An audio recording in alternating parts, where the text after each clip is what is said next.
Avant de plonger dans cette histoire incroyable, pensez à vous abonner à la chaîne et à activer la cloche.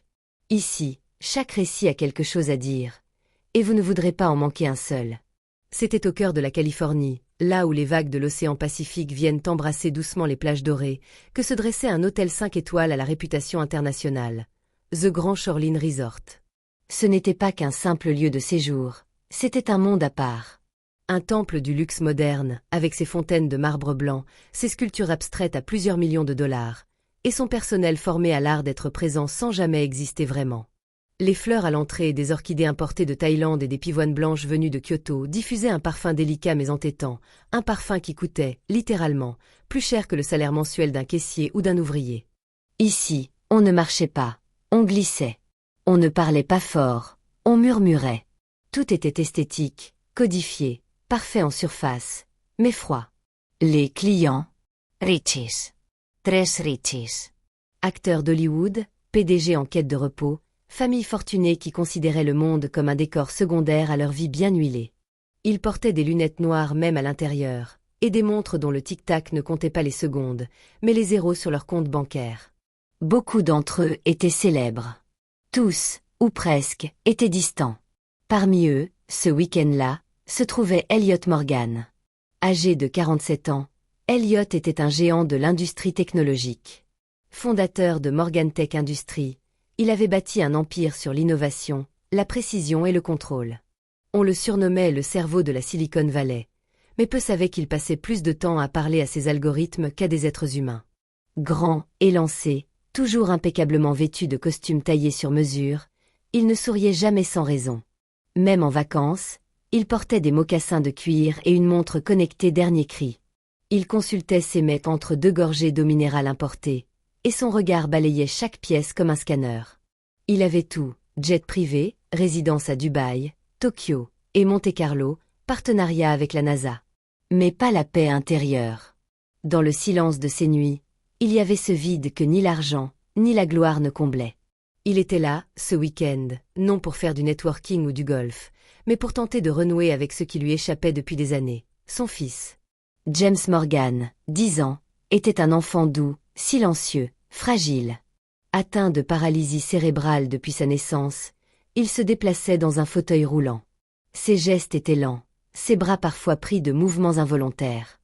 Il parlait peu, ou alors à voix basse, incompréhensible aux inconnus, mais son père, lui, comprenait tout, et c'était ça le plus douloureux. James était intelligent. Sa sensibilité était profonde, mais il la gardait enfermée dans un corps qui ne lui obéissait pas. Il passait ses journées à regarder les gens vivre, rire, danser, courir, depuis le bord, en silence. Un silence que même Elliot, avec toute sa technologie de pointe, n'avait jamais su briser. Elliot l'aimait. Cela ne faisait aucun doute. Mais il l'aimait maladroitement. Avec des cadeaux. Avec des écrans ultra sophistiqués. Avec des séjours dans des centres de rééducation luxueux. Il voulait le réparer. Comme s'il s'agissait d'un bug à corriger. Mais plus il essayait, plus le regard de James semblait éteint. Ce regard, à la fois lointain et lucide, brisait quelque chose en lui. Et puis, à quelques mètres de leur chambre aux baies vitrées, dans les coulisses dorées de l'hôtel, une autre vie s'activait. Celle d'Asha Williams, 28 ans, originaire d'un quartier populaire d'Atlanta. Elle était l'une de ces silhouettes invisibles qu'on croise sans jamais vraiment regarder. Elle portait l'uniforme impeccable des serveuses du Grand Shoreline, chemise blanche, pantalon noir, sourire professionnel. Mais sous ce masque de neutralité, vivait une jeune femme au parcours forgé par le feu.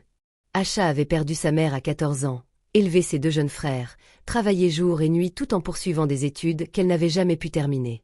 Elle dansait depuis toujours.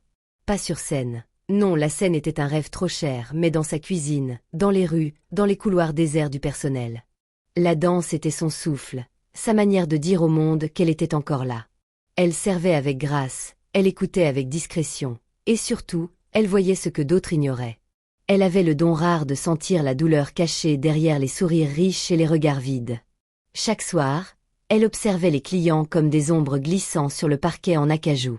Aucun ne retenait son nom. Il voyait juste une serveuse. Une autre. Une parmi tant d'autres. Pourtant, dans son cœur, elle portait un monde, La danse, l'empathie, la dignité.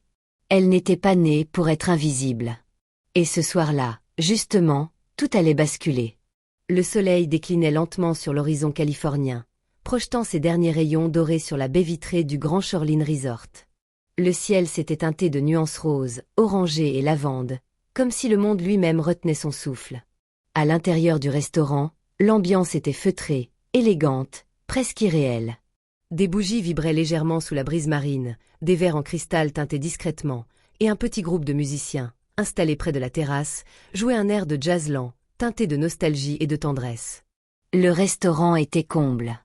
Les clients, habillés comme pour un gala, sirotaient leurs cocktails en parlant doucement, tandis que quelques couples s'étaient levés pour danser.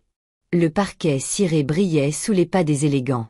Ils bougeaient avec aisance, chorégraphiant sans s'en rendre compte un monde où tout semblait fluide, facile, accessible.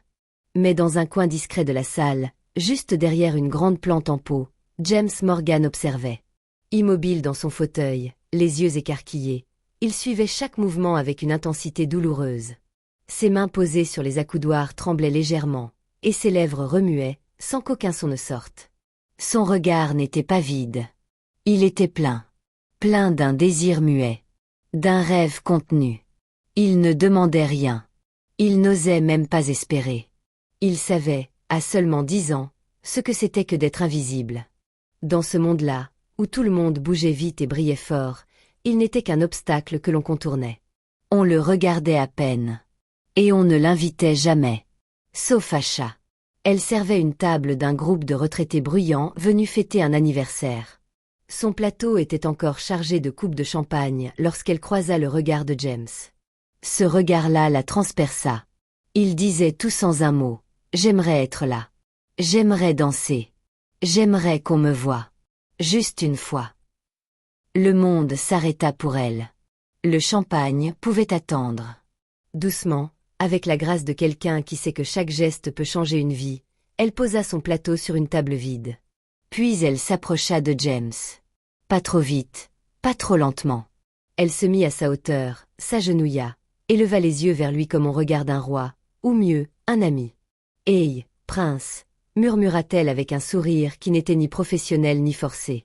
Un vrai sourire, doux, simple, humain. « Tu veux danser avec moi ?» James cligna des yeux. Une fois. 2 fois.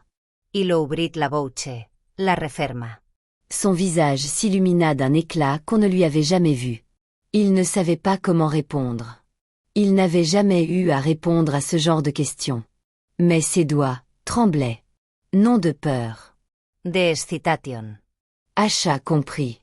Elle posa une main légère sur l'accoudoir du fauteuil, puis sur la poignée arrière, et commença à le faire tourner lentement sur lui-même, en rythme avec la musique. Mais ce n'était pas juste un déplacement. Elle dansait avec lui. Elle bougeait son propre corps avec souplesse et élégance, faisant du fauteuil roulant un partenaire à part entière. Elle riait avec lui, parlait doucement entre les notes. « Tu vois ? Regarde comme t'es beau quand tu tournes. Voilà. Comme une étoile. » Elle ne le plaignait pas. Elle ne le regardait pas comme un enfant fragile. Elle ne le protégeait pas. Elle le célébrait. Et alors, le miracle eut lieu. Un petit son s'échappa de la gorge de James. Puis un autre. Et soudain, un rire, clair, lumineux, presque musical. Il riait. Il riait vraiment. Son rire fusa dans la salle, comme une flèche de lumière rompant la tension invisible du lieu. Les conversations se figèrent. Les têtes se tournèrent. Les danseurs s'arrêtèrent, surpris. Et Elliot, debout au bar, leva les yeux. Il venait de poser son verre. Il s'apprêtait à répondre à un mail professionnel. Mais ce son, il ne l'avait jamais entendu. Pas comme ça. Il tourna la tête. Et il vit. Il vit son fils. Riant. Vibrant. Tournant dans un fauteuil qui n'avait jamais semblé si vivant. Et devant lui, Asha, cette serveuse invisible, cette jeune femme qu'il n'aurait pas regardée 1 heure plus tôt, tournait avec lui, cheveux flottants dans la lumière du soleil couchant, comme si elle dansait pour lui seule. Elliot sentit son coeur se serrer. Il se abanca lentement. Une pression familière monta dans sa poitrine. Ce n'était pas un infarctus. C'était une émotion oubliée. de l'émerveillement, de la gratitud. peut-être même de l'amour. Il s'arrêta à quelques pas. Les larmes lui montèrent aux yeux. Ce n'était pas un traitement. Ce n'était pas un logiciel. Ce n'était pas un robot thérapeutique ou une application cognitive. C'était juste une main tendue. Un regard sincère. Une invitation. C'était de l'amour pur, sans condition, sans projet, sans ambition. Juste la beauté de l'instant partagé. Et dans ce moment suspendu, le milliardaire et la serveuse se croisèrent du regard pour la première fois. Tout avait changé. Le lendemain matin, alors que le ciel était encore poudré d'une lumière douce, Asha fut appelée à la réception. Elle crut d'abord à une erreur. Personne ne demandait jamais la serveuse. On l'appelait pour des couverts oubliés, une commande mal notée, ou un client mécontent. Elle descendit, le cœur serré, les mains moites, répétant mentalement une excuse qu'elle n'avait pas encore trouvée. Mais quand elle entra dans le petit salon privé attenant au hall, elle s'arrêta net. Elliot Morgan était là, seul, assis dans un fauteuil de cuir beige, les mains jointes entre ses genoux, penché en avant comme un homme en prière. Il portait encore un costume, bien sûr, mais il avait enlevé sa cravate. Son regard, d'ordinaire glacial, était troublé, presque vulnérable. Il se leva lentement, comme quelqu'un qui sort d'un rêve. « Je suis Elliot Morgan », dit-il simplement, comme si elle ne le savait pas. Asha hocha la tête, silencieuse. Elle se tenait droite, prête à recevoir une remarque, un rappel au règlement, peut-être même un avertissement.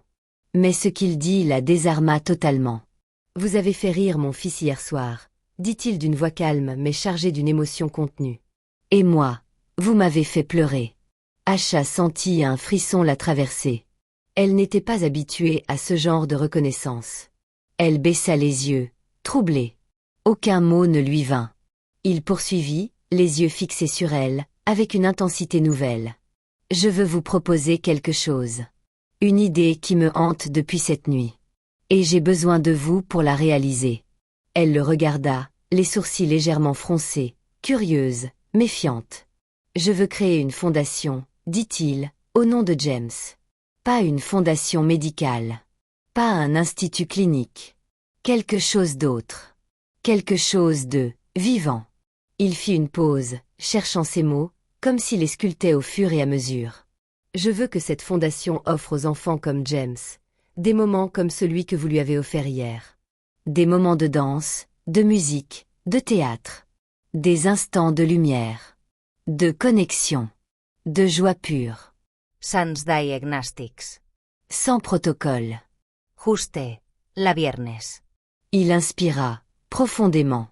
Et je veux que ce soit vous qui la dirigiez.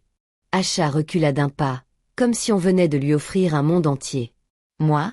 Souffla-t-elle, la voix brisée entre surprise et incrédulité. Elliot acquiesça avec une lenteur solennelle. Oui. Pas parce que vous êtes serveuse. Mais précisément parce que, hier soir, vous avez été la seule personne dans cette salle à réellement voir mon fils. Pas son fauteuil.